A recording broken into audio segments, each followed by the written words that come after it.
Faridabad police महकमे से एक बड़ी लापरवाही सामने आई है, जहां सेक्टर 8 थाना परिसर के मालखाने से करीब 2 महीने पहले पुलिस की सुरक्षा में रखे गए 32 लाइसेंसी हथियार चोरी हो गए। हालांकि पुलिस ने इन हथियारों को बरामद कर लिया है। सेक्टर 30 की क्राइम ब्रांच की टीम ने इस मामले में 20 आरोपियों को गिरफ्तार भी किया था। पुलिस कमिश्नर के द्वारा इसमें मालखाना इंचार्ज एएसआई विजेंद्र सिंह को सस्पेंड कर दिया गया था।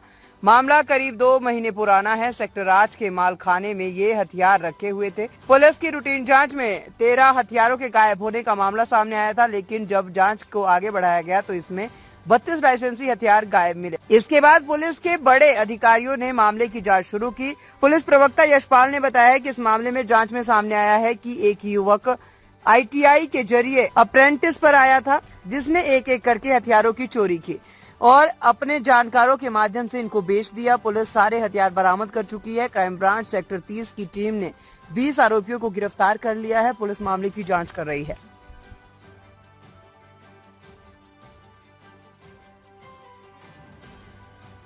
चाहूँगा कि लगभग 2 माह पुराना ये मामला है।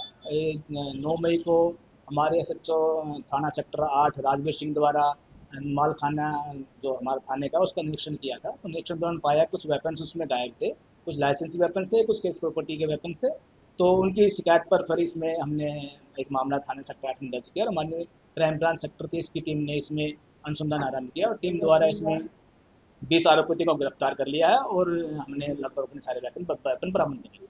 सर, बड़ा सवाल है कि पुलिस थाने से 32 लाइसेंस से हथियार चोरी हो गई और पुलिस को कानो कान खबर तक नहीं मिली, पता कब चला इस चीज? जी, मैं आपको बताना चाहूँगा कि जब 9 मई को जब थाना एसएचओ द्वारा इसमें मालखाने का निरीक्षण किया गया था, जब हमें पता चला था कि इसमें वेपन से जो इसमें हैं गायब हैं, तो हमने तकनीकी सहायता सीसीटीवी फुटेज के माध्यम से इसमें पता थाने के हम लोग फुटेज चेक किए तो पता चला कि इसमें एक मोनू नाम का लड़का था जो आईटीआई का विद्यार्थी था और कंप्यूटर के काम के लिए अप्रेंटिस के लिए थाने में काम करता था कंप्यूटर ऑपरेटर के तौर पर। तो कभी थाने के मुंशी का भी काम करता था और मोरल थाना का भी जो मालखाना मोरल उसका भी काम करता था। तो उसके द्वारा ये वेपन से चोरी किए गए हैं, जिसके ऊपर हमने उसको 10 तारीख को गिरफ्तार कर 10 मई को ही गिरफ्तार कर लिया। सर, जो हथियार चोरी किए गए थे ये कहाँ कहाँ बेचे गए थे, कितने लोगों को बेचे गए, कितने पैसे में? जी, इसमें डिटेल्स ये है कि जो मोनू था उसका एक जानकार रिश्तेदार है विपिन, जो तिजारा का रहने वाला है। उसके माध्यम से उसने संजय है एक तिजारा का अन्य व्यक्ति, उसको 26 वेपन दिए थे और संजय विपिन को भी हमने फिर 11 मई को तुरंत गिरफ्तार कर लिया था, 10 मई को ही। और संजय को हमने 11 मई को गिरफ्तार किया। तो संजय की पूछताछ में पता चला कि उसने एक जो प्रदीप है वो भी भिवाड़ी तिजारा का रहने वाला है, उसको 16 वेपन दिए थे। तो इस प्रकार ये चैन जुड़ती गई और हमने इसमें वेपन सब अपने बरामद कर लिए।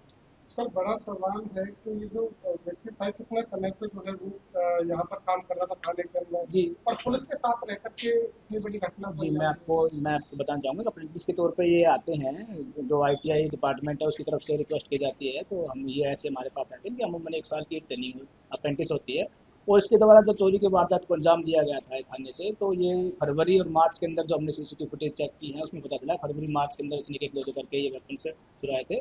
और ये विश्वास के तौर पर ये काम चल रहा था, मतलब विश्वास के तौर पर उसको थाने में लगाया जाता था। उसने एक तरीके से विश्वासघात किया है पुलिस के साथ, तो हमने उसमें कार्रवाई करके उसको गिरफ्तार कर जो लिया। हथियार है वो सिर्फ हरियाणा में बेचे हैं या फिर बाहर भी बेचे नहीं, हैं? इसमें जो हथियार हैं वो यूपी दादरी जो लोग पड़ता है उसमें भी दिए गए हैं और अपने फरीदाबाद में भी दिए हैं, पलवल में भी है, अपना भिवाड़ी और तिजारा क्षेत्र है, रेवाड़ी क्षेत्र है, इसमें भी ये वेपन से बेचे गए। सर, जो मुख्य आरोपी कहाँ का रहने वाला है? जी, ये करनेड़ा गांव का रहने वाला है। फरीदाबाद करने। पर फरीदाबाद करनेड़ा का रहने वाला मोनू नाम है उसका। सर, बड़ा सवाल है कि जिनके थाने पर पूरे शहर के जिम्मेदार होते लोग विश्वास करते हैं पुलिस पर पुलिस के थाने से चोरी हो गई, बड़ा सवाल। पुलिस भी दूसरे के विश्वास पे चल। जी बिल्कुल नहीं, मैं आपको ये बताना चाहूँगा पुलिस के कंधे पर जिम्मेदारी पूरी है, पुलिस सुरक्षा का ये वो पुलिस का दायित्व है। और मैं आपको एक छोटी सी बात और बताना चाहूँगा, कल एक भट्टाचार्य डॉक्टर थे स्वास्थ्य विभाग एनएचपीसी की तरफ से हमारे एक अवेयरनेस प्रोग्राम हुआ था, उसने अपने भाषण में बाकायदा ये कहा था कि वर्दीधारी हैं तो हम हैं, हम सुरक्षित हैं। तो आम लोगों के दिल में भी ये बिल्कुल पुलिस के सुरक्षा के प्रति बना हुआ है, पुलिस है तो हम सुरक्षित हैं। तो मैं आपको इसमें ये बताना चाहूँगा एक तरीके से विश्वासघात हुआ है, क्योंकि उसको जो लड़का काम करता था उसका कोई ऐसा आचरण हमको लगा नहीं, परंतु उसके द्वारा इस एक्टिविटी को वो काम दिया तो उसकी वजह से उसने काम। लोग मानते हैं कि वर्दीधारी है तो हम सुरक्षित हैं, पर यहाँ तो वर्दीधारी ही सुरक्षित नजर नहीं आ रहे। नहीं, इसमें जैसे ही हमारे सामने मामला आया, हमने इसमें तुरंत कार्रवाई करके मामला दर्ज किया और हमने विद इन वन डे इसमें मुख्य आरोपी को गिरफ्तार कर लिया। जैसे जैसे शुरू के 15 दिनों में हमने इसमें सारे एक्यूज को गिरफ्तार कर लिया।